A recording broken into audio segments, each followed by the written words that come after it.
പ്രിയപ്പെട്ട വിദ്യാർത്ഥി സുഹൃത്തുക്കളെ, നമ്മൾ ഈ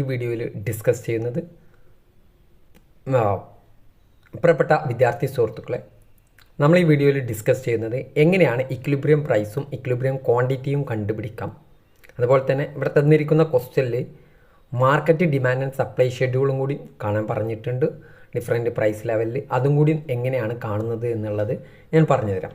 അപ്പോൾ നമുക്ക് തന്നിരിക്കുന്ന ക്വസ്റ്റ്യനിൽ suppose the perfect competitive industry in given QD is equal to 70,000 minus 5,000 P and market supply function SQ is equal to 40,000 plus 2,500 P. Find out the equilibrium price and find out the market demand and supply schedule if price is RS 9, 7, 6 and 5. അപ്പോൾ നമ്മളോട് ഇവിടുന്ന് equilibrium price കാണും. Equilibrium price കാണാൻ QD is equal to SQ ആണ്.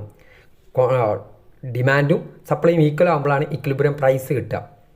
നമുക്കിവിടെ ഈ ക്വസ്റ്റ്യനിൽ നിന്നും നമുക്ക് ഇക്വിലിബ്രിയം പ്രൈസ് കാണാൻ QD is equal to സപ്ലൈയും ക്വാണ്ടിറ്റി ഡിമാൻഡും ഈക്വൽ ആവുന്ന പോയിന്റിലാണ് ഇക്വിലിബ്രിയം പ്രൈസ് ഉണ്ടായിരിക്കാം.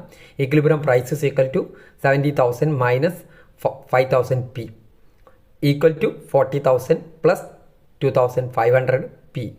അങ്ങനെ നമ്മൾ ചെയ്യുമ്പോൾ നമുക്ക് ഇപ്പോൾ കിട്ടിയിരിക്കുന്ന ഭാഗത്തിൽ നിന്ന് നമുക്ക് നോക്കാവുന്നതാണ്.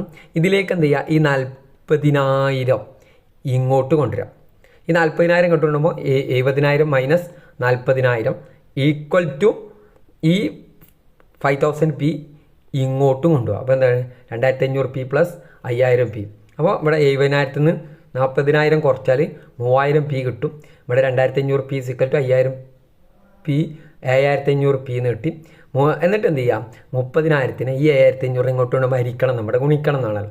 30,000 divided by 7,500 equal to P, then P equal to 4. വളരെ ഈസി ആയിട്ടുള്ള ക്വസ്റ്റ്യൻ ആൻസർ കണ്ടുപിടിക്കാൻ. ഇനി നമ്മളോട് ഇക്വിലിബ്രിയം ക്വാണ്ടിറ്റി കണ്ടുപിടിക്കാൻ പറഞ്ഞു കഴിഞ്ഞാൽ നമ്മൾ ഈ ഡിമാൻഡ് ഫംഗ്ഷനിലോ ഈ ഫംഗ്ഷനിലോ സപ്ലൈ ഫംഗ്ഷനിലോ Pൻ്റെ വാല്യൂ കൊടുക്കാം. Pൻ്റെ വാല്യൂ കൊടുക്കുമ്പോൾ നമുക്ക് കറക്റ്റായിട്ടുള്ള ആൻസർ കിട്ടും. ഓക്കെ, നമ്മൾ നോക്കാം. ഇവിടെ നമ്മൾ കൊടുത്തത് ഡിമാൻഡ് ഫംഗ്ഷനിലാണ്. 70,000 മൈനസ് 5,000 ഇൻറ്റു Pൻ്റെ വാല്യൂ 4 കൊടുത്ത് ഇക്വിലിബ്രിയം പ്രൈസിൻ്റെ വാല്യൂ അവിടെ കൊടുത്തു. അങ്ങനെ നമ്മൾ ഇക്വിലിബ്രിയം പ്രൈസിൻ്റെ വാല്യൂ കൊടുക്കുമ്പോൾ 70,000 minus 5,000 into 4 20,000 equal to 70,000 minus 20,000 equal to 50,000. ഇനി ഇതിൽ കൊടുത്താലോ, സപ്ലൈൻ്റെ ഫംഗ്ഷനിൽ കൊടുത്താലോ നോക്കുക. 40,000 പ്ലസ് 2,500 ഇൻറ്റു P 4 കൊണ്ട് 2,500 10,000. 40,000 കൂട്ടിയാൽ എത്ര 50,000 എന്ന് കിട്ടും. ഇങ്ങനെയാണ് നമ്മൾ ഇക്വിലിബ്രിയം പ്രൈസും ഇക്വിലിബ്രിയം ക്വാണ്ടിറ്റിയും കാണേണ്ടത്. ഓക്കെ, ഇതെല്ലാവർക്കും മനസ്സിലായിട്ട്. ഇനി നമ്മളോട് പറഞ്ഞിരിക്കുന്ന ഈ ക്വസ്റ്റ്യനിൽ find the market demand and supply schedule ഈ price is RS 9, RS 7, RS 6, RS 5.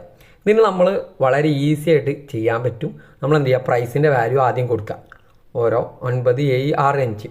എന്നിട്ട് QDൻ്റെ ഫംഗ്ഷൻ എടുത്ത് ചെയ്താൽ സപ്ലൈൻ്റെ ഫംഗ്ഷൻ എടുത്ത് ചെയ്താൽ ഇത് QD മാത്രമാണ് ഒന്ന് എടുത്ത് ചെയ്താൽ മതി. എന്നിട്ട് എന്ത് ചെയ്യുക, 70,000 മൈനസ് 5,000 P. അപ്പോൾ P ഉള്ളടത്ത് 9 ഇട്ട് കൊടുത്താൽ 70,000 മൈനസ് 5,000 ഇൻറ്റു 9, 5,000 ഇൻറ്റു 9 40,000. 70,000 നിന്നും 45,000 കുറച്ചാൽ എത്ര 25,000. അടുത്തത് 7 ഇട്ട് കൊടുക്കാം. ഇൻറ്റു 5,000 എത്ര 35,000. 70,000 മൈനസ് 35,000 35,000. ഇനി അടുത്തത് 70,000 മൈനസ് 5,000 ഇൻറ്റു 6 എത്ര 70,000 മൈനസ് 30,000 40,000. അടുത്ത 70,000 മൈനസ് 5,000 ഇൻറ്റു 5 ആണ് P. അപ്പം എത്ര കിട്ടും, 70,000 മൈനസ് 25,000. 5 ഇൻറ്റു 5,000 45,000. ഇനി നമ്മൾ സപ്ലൈ കാണുമ്പോൾ നമുക്ക് 40,000 പ്ലസ് 2,500 P. അപ്പോൾ നമ്മൾ ചെയ്യുമ്പോൾ എത്ര കിട്ടും, 40,000 പ്ലസ് 2,500 P. Pൻ്റെ വാല്യൂ 9 കൊടുത്താൽ 40,000 പ്ലസ് 2,500 ഇൻറ്റു 9 62,500 എന്ന് കിട്ടും. ഓക്കെ, 22,500 ആയിരിക്കും 9 ഇൻറ്റു 2,500. അടുത്ത് 17,500 കിട്ടും. 25,000 2,500 ഇൻറ്റു 7 ഗുണിച്ച് കഴിഞ്ഞാൽ അപ്പോൾ 40,000 പ്ലസ് 17,500 55,500. അടുത്തത് 6 ഇൻറ്റു 2,500 P പ്ലസ് 40,000. അത് ചെയ്യുമ്പോൾ 55,000 എന്ന് കിട്ടും. അടുത്തത് 5 ഇൻറ്റു 2000, ഇവിടെ 5 എന്ന് കൊടുത്താൽ നമുക്ക് ആൻസർ കിട്ടും 40,000 പ്ലസ് 2,500 ഇൻറ്റു 5 12,500 കിട്ടും 52,500. ഇങ്ങനെയാണ് നമ്മൾ ഇത് ചെയ്യേണ്ടത്. വളരെ ഈസി ആയിട്ട് നമുക്ക് ചെയ്യാൻ പറ്റുന്ന ഒന്നാണ്. ഇതെല്ലാവർക്കും മനസ്സിലായിട്ടുണ്ടാവും കരുതുന്നു. Okay, thank you.